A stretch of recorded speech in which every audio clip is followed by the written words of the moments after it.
On the day I was meant to feel the most cherished, the most beautiful, and the most selected, I received a baby bottle wrapped in fragile white tissue paper and tied with a pink ribbon, handed to me by the woman who had always made me feel like an outsider, Judith Sterling, my soon-to-be mother-in-law. We stood behind the chapel just moments before the ceremony. My dress fit every curve perfectly. My hair was pinned flawlessly, and my heart raced so loudly I felt it in my ears. "Opened. It?" she said, smiling too sweetly. I should have known better. As I peeled back the tissue, I anticipated perhaps a handkerchief, jewelry, or something meaningful that acknowledged this occasion, this milestone. Instead, a baby bottle awaited me. A baby bottle with a note tucked inside. I looked up at her, puzzled. My fingers slowly pulled out the note, revealing just a few words in delicate cursive for when he finds a real wife. Then she laughed. Not a chuckle, not a snicker, but a soft, self-satisfied, condescending laugh, as if she had been waiting all year for this punchline. I froze. My throat constricted. My eyes watered. I glanced at Ethan, my fiancé, my partner of 3 years, who stood right beside her. He remained silent. No reaction, no objection. "No, Mom, that's not appropriate." Just a nervous smile and eyes that averted their gaze. He did nothing. In that moment, something shifted within me. Not because of the bottle or the note or even Judith's cruelty, which I had anticipated, but due to Ethan's silence, his acceptance of her humiliation of me on my wedding day. I felt as if the room around me had collapsed. All the white flowers, the soft violin music drifting in from the chapel, the laughter of guests settling into pews, all went silent in my ears. I longed to scream. I wanted to cry. I wanted to throw the bottle back at her. But I didn't, because I recalled what my mother always told me. Dignity doesn't shout. It stands tall and walks away. So instead, I carefully tucked the bottle back, in the tissue paper, placed it in the gift bag, and looked Judith straight in the eye. "Thank you," I said. What a thoughtful gesture. She tilted her head, confused, perhaps amused, unaware that I was already detaching. That's the amusing aspect of betrayal. It doesn't always cause an explosion. Sometimes it offers clarity. I walked into the chapel on shaky legs, clutching my bouquet like a shield. My sister Sierra caught my eye and instantly recognized that something was amiss. She reached for my hand, squeezing it tightly, but didn't question me. The music began. The crowd stood, and I took my first steps down the aisle toward the man I was supposed to spend eternity with. Ethan stood at the altar, still looking like the boy I fell in love with 3 years ago. But now, something felt different. Something I couldn't ignore. Behind him, Judith sat in the front row, already smug, already victorious. And me? I was heading toward a decision, a moment I couldn't reverse. The priest welcomed everyone, smiled warmly, and initiated the ceremony. The words blurred together: love, honor, commitment, forever. Then he turned to me. "Aveline Carter, do you take this man, Ethan Sterling, to be your lawful wedded husband?" The church fell silent. Every eye turned toward me. I looked at Ethan. I looked at Judith. And then I smiled. Not the smile of agreement, but one that signaled, "You have no idea what's coming next," because I was about to say something that would leave the entire church aghast. They say you'll always remember your wedding day, the dress, the flowers, the music, the nervous smiles, the way your heart races when you realize this is it. Your forever awaits at the end of that aisle. I remember mine too, but not for any of those reasons. I recall it because I realized in front of hundreds of people that the man I loved would never defend me. But let me rewind. Before the aisle, before the baby bottle, before the priest asked the question that shattered everything. My name is Aveline Carter. I was 28 when I thought I was stepping into my future, a future I had envisioned for years. White picket fences, cozy holidays, growing old with someone who made me feel seen. I'm the eldest of 2 girls. My younger sister Sierra is my firecracker. Blunt, protective, the kind of person who never lets anyone mess with those she loves. Growing up, it was just the 2 of us and our mom, Lena. No dad. He left when I was 6. One day he was there, the next, he was gone. We never really discussed it. We merely learned to build strong walls and stand independently. Lena worked 2 jobs, always smiling even when she was exhausted. She taught us to be kind but never weak, to extend grace but to protect our peace. Her favorite saying was, "You can bend without breaking, but remember when it's time to stand straight again." I carried that wisdom in my bones. Then came Ethan. Sterling, I met him at a nonprofit gala. He volunteered, assisting with logistics and planning. He was soft-spoken, kind, slightly awkward, but funny in a comforting way. He listened when I spoke, made me laugh when I needed it, and understood that I didn't require saving. I just needed someone to walk alongside me. Our love blossomed slowly like a cozy sweater. I introduced him to my mom and Sierra. Mom liked him. She recognized the good in people. Sierra was more cautious. She never uttered anything hurtful, but she observed him closely, as if she were waiting for something she couldn't articulate. I met his family a few months later, which is when I first sensed it. The weight. Judith Sterling, his mother, was everything I wasn't. Elegant in a stiff way, adorned in expensive perfume and flawless pearls, the kind of woman who turned her judgments into compliments. She regarded me like someone might notice a wrinkle in a silk dress. The first thing she ever said to me wasn't a greeting or a pleasant introduction. It was, "So, what does your father do?" I explained that he wasn't in the picture. She smiled knowingly.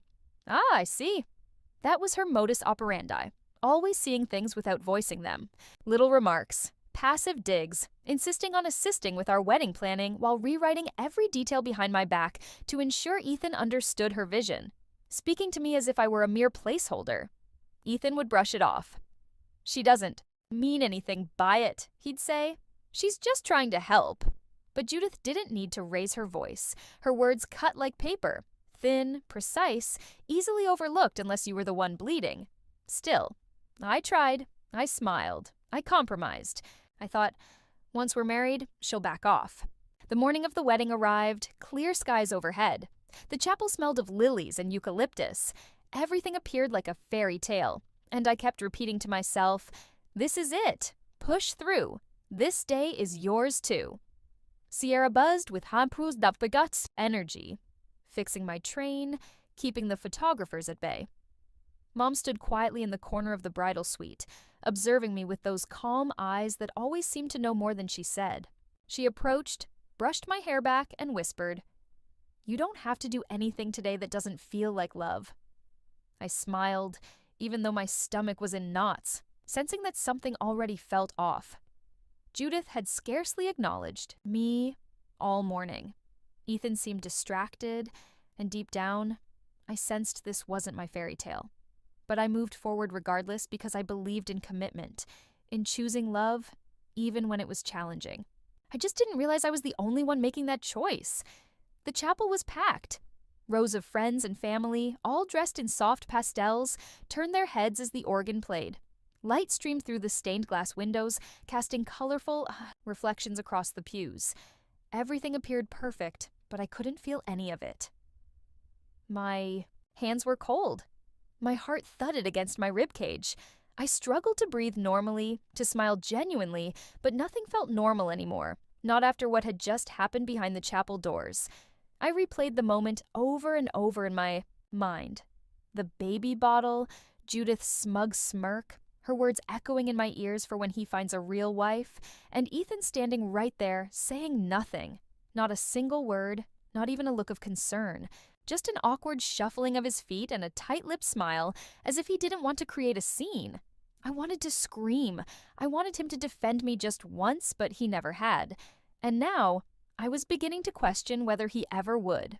Sierra grasped my hand as we awaited our cue. She looked up at me. "You good?" Her voice was gentle yet probing, as if she were attempting to decipher the silence between us. I nodded too quickly. She leaned in. If something's wrong, we can stop this." I shook my head, not because I was certain I wanted to continue, but because I didn't want to cry. Not here, not yet. The doors opened, the music swelled, and I walked down the aisle like every woman who has ever reassured herself, "It'll be fine," even when everything within her screams that it's not. Ethan stood at the altar in a crisp navy suit, hands folded in front of him. He looked handsome and familiar, but suddenly, I didn't recognize him. I searched his eyes for something, regret, apology, affection, but found only emptiness, as if he were already halfway checked out. Behind him, Judith sat in the front row in a dove-gray suit and pearls, beaming as though she had just achieved something monumental, as if she were witnessing a performance she had orchestrated. As I walked past her, she tilted her head slightly and smiled, that same thin, superior smile I had come to know all too well. I turned my face forward. I would not cry. The ceremony commenced. The priest spoke of love, commitment, and growth together. His words blended together. I heard the guest softly laugh when he shared a light-hearted joke about married life. I smiled, but only with my mouth. Inside, I was spiraling. How did I end up here? When did I start ignoring the signs? There were countless moments over the past 3 years when Ethan allowed Judith to interrupt me, override me, even ridicule me in front of others. He always excused her behavior. She's just being dramatic. You're overthinking it. It's not worth a fight. But now I understood it wasn't about avoiding conflict. It was about avoiding choosing me. And here I was, mere minutes away from promising him forever. My chest tightened. I glanced at my mom, seated at the edge of her seat, her eyes fixed on me. She appeared calm, but I could tell she knew I was unraveling. She gave me the smallest nod, the kind that conveys, "You know what's right. Act on it." I felt Sierra behind me, her steady presence a protective wall. The priest turned to Ethan, asking him the pivotal question, "Do you take Aveline Carter to be your lawful wedded wife?" Ethan smiled and replied, "I do." Naturally he would. Why wouldn't he? He wasn't the one who had been insulted. He wasn't the one who had been told she wasn't enough. He was still his mother's perfect son. Then the priest turned to me. "Aveline Carter, do you take Ethan Sterling to be your lawful wedded husband?" The room fell silent. Every heartbeat felt like an earthquake within my chest. I looked at Ethan, waiting. I looked at Judith, still smiling. I looked at Sierra, fierce and ready. I looked at my mother, calm, strong, trusting me. And for the first time in a very long time, I looked at myself and realized this moment wasn't solely about Ethan. It was about whether I would continue to betray myself to make others comfortable. I inhaled slowly, and I smiled. Not the smile of a bride in love, but the smile of a woman about to dismantle a lie and finally speak the truth. "Aveline Carter, do you take Ethan Sterling to be your lawful wedded husband?" Silence. That question, just 10 simple words, resonated through the chapel like a bell. Every eye turned towards me. The guests, the priest, Ethan, and even Judith leaned forward as if she were watching a slow-motion car crash she had orchestrated herself. I felt heat rising in my neck, my fingers twitching around the bouquet of white roses and baby's breath.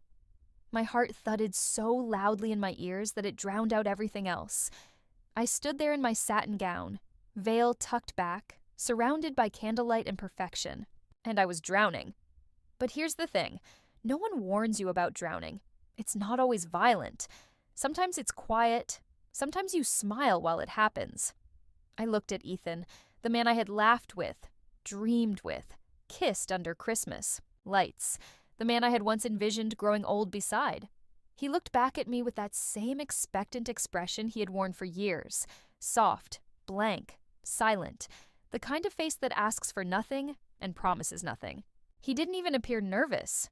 He looked resigned, as if he assumed I would just comply because I always had. Then slowly, something shifted. It wasn't anger. Not yet. It was grief. Grief for the girl I used to be. The girl who made excuses. For others, who convinced herself love meant patience, even when it meant pain. Who shrank a little more each time she swallowed her truth to keep someone else comfortable. My grip loosened on the bouquet. I scanned the guests. Friends, co-workers, distant relatives, people I barely knew, people I loved, people unaware of what I had just endured behind those chapel doors. And then, my eyes found my mom. She sat tall, lips pressed tightly together, but her eyes remained soft and steady. They weren't pleading, they weren't fearful, they were waiting. Not for me to say yes, not for me to go through the motions, but for me to choose myself. Next to her sat Sierra, jaw clenched, gripping the edge of the pew as if ready to run up and drag me out herself if needed. I felt both of them holding space for me, granting me permission to walk away, even if it meant walking alone. That's when I recalled something Mom used to tell us growing up. Sometimes the bravest thing you can do is stop explaining and simply act. So, I did. I let the silence linger for 1 second longer. Then I turned slowly to the priest. My voice emerged calm, clear, stronger than I had anticipated. No. The words sliced through the air like a blade. Gasps erupted, not from one person, but from the entire congregation, a ripple of stunned breaths and hushed whispers. I didn't flinch. I turned to Ethan. I don't take you, Ethan, because you haven't truly been mine for a long time. You've always belonged to her. I nodded towards Judith. A few guests turned in their seats to look at her. Judith's expression remained unchanged, but I could see the color drain from her cheeks. You stood there and allowed your mother to humiliate me. You said nothing. You let it happen. I stepped forward, holding out the small white gift bag I had brought up the aisle with me. The same one she had given me just minutes before the ceremony. This, I said, slowly pulling out the baby bottle, was your mother's wedding gift.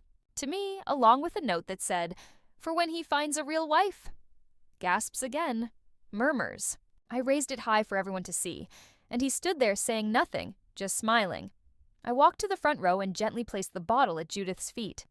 You can keep it. I don't need it. I turned back to Ethan. He opened his mouth, but no words emerged. I wanted a partner, not someone who watches me drown and calls it calm. Then I turned to the priest and quietly said, I think this ceremony is over. I took a deep breath, turned away from the altar, and walked down the aisle alone. My heels clicked against the hardwood floor like a drumbeat. Click, click, freedom. As I reached the midway point, I heard something behind me. Applause. It started. Small, just 1 or 2 people, then grew. My mom was on her feet. So was Sierra, and then a few more guests. And more. People were crying, nodding, smiling, some in shock, but none of it mattered because I had just accomplished the hardest thing I had ever done. And for the first time in a long, long time, I felt light. My heels echoed through the chapel as I walked away from the altar, bouquet forgotten, veil trailing behind me like a ghost. I didn't look back. Not at Ethan, not at Judith, not at... The faces frozen in shock. But I heard them. Gasps, whispers, some laughter, nervous, uncertain, and then applause. It started with my sister. Sierra stood up so quickly that her chair screeched backward. She clapped loudly and proudly, her face glowing as if she had been waiting years to see the truth land right where it belonged. My mom followed suit, elegant and strong, tears glistening in her eyes, but a smile blooming across her face like spring after a long winter. One by one, others joined in. Not everyone, of course. Some remained stiff, horrified, scandalized. Likely, the same individuals who gossiped behind closed doors and advised their daughters to stay quiet to keep the peace. But enough people stood. Enough clapped. Enough believed what I had done wasn't madness. It was bravery. I hadn't anticipated it. But the sound lifted me. It enveloped me like a warm blanket. Not applause for a performance, but acknowledgement. A silent agreement. We see you, we understand. But not everyone applauded. I passed Ethan's best man, his college roommate Jared, who appeared pale and uncertain. His girlfriend nudged him, whispering something I couldn't hear. I passed Ethan's aunt, who averted her gaze as if ashamed, not of me, but of what she now saw in her nephew. And I passed Judith, still seated, still frozen, her mouth slightly agape, her fingers gripping her clutch so tightly that her knuckles turned white. The baby bottle lay at her feet like an unexpected grenade. She didn't clap, of course. I paused beside her row for just a moment, enough for her to understand that I wasn't afraid of her anymore. I looked her in the eye, and for once, she didn't return my gaze with that smug superiority. There was no smirk, no clipped laugh, only fear. For women like Judith, power doesn't stem from love, joy, or grace. It derives from control, and I had just taken that away in front of everyone. I didn't need to utter a word. My silence spoke louder than anything I could have shouted. I kept walking. By the time I reached the chapel doors, Sierra had caught up to me. She grabbed my hand, breathless and tearful. "That was the most badass thing I've ever seen," she said, a shaky laugh escaping me. "I think I'm going to throw up," she added, grinning. "Totally fair. Want me to hold your hair back?" We both laughed, and in that moment, like magic, the tension fell away from me like old armor. My shoulders relaxed, my chest opened. I hadn't realized how long I had been bracing myself for impact, for judgment, for backlash. But now that I had faced it, I was still standing. We stepped outside into the sun, and it felt as if the world had transformed. Behind us, the chapel. Doors remained open, voices echoing from within. People murmured, debated, tried to process what had just happened, but none of it affected me anymore. Ethan never followed me out. Not that day, not the next, not ever. No texts, no calls, not even a message through a mutual friend. I later learned that he left the reception early with his mother, and he didn't say much on the way out. Apparently, Judith was deeply embarrassed. I was sure she was more concerned for herself than anything else. As for Ethan, I realized he hadn't just failed me once. He had been failing me consistently and quietly for years. I had mistaken his silence for kindness, for gentleness, but it was just passivity disguised as peace. And peace that requires you to shrink yourself is not peace. It's a cage. In the weeks that followed, I received messages from guests. Some apologized, some thanked me, and a few women expressed that they wished they had the courage to do what I had done years earlier. One woman even wrote, "You reminded me I still have a voice. I forgot.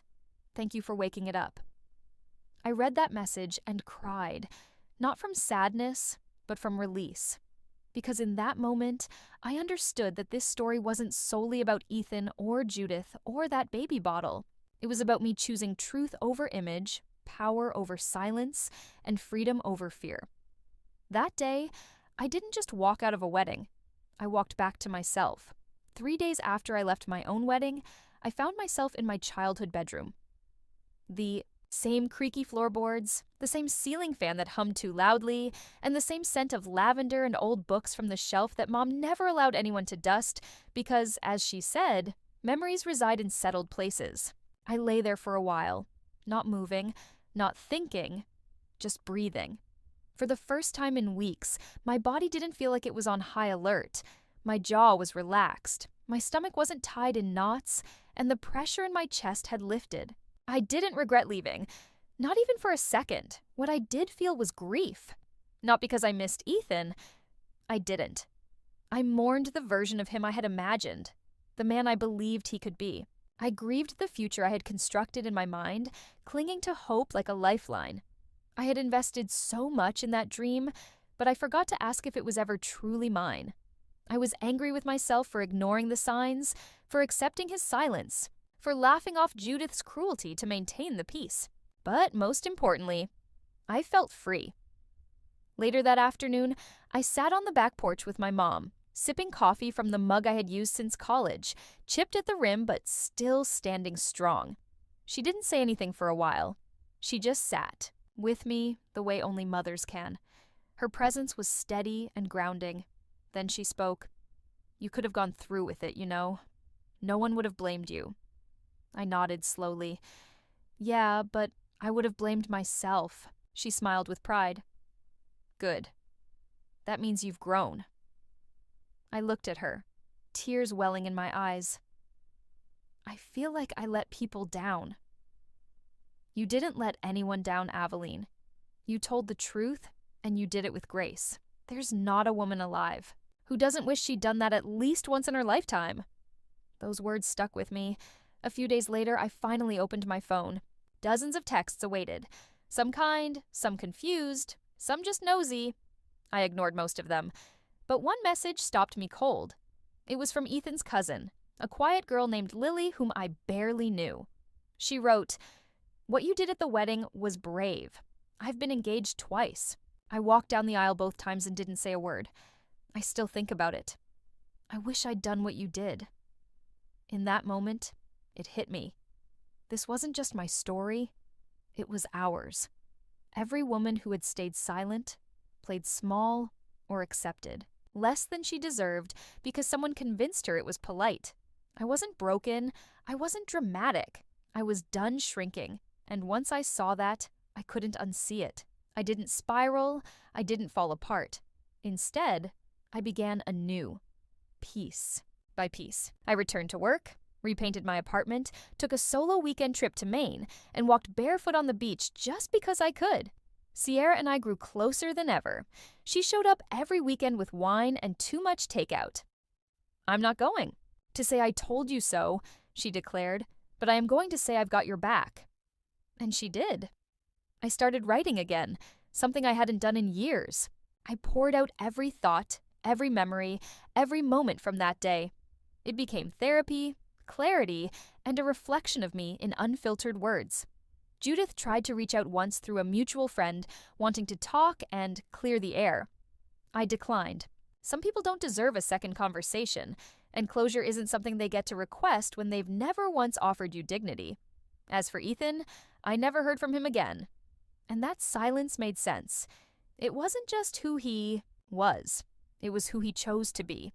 I choose differently now.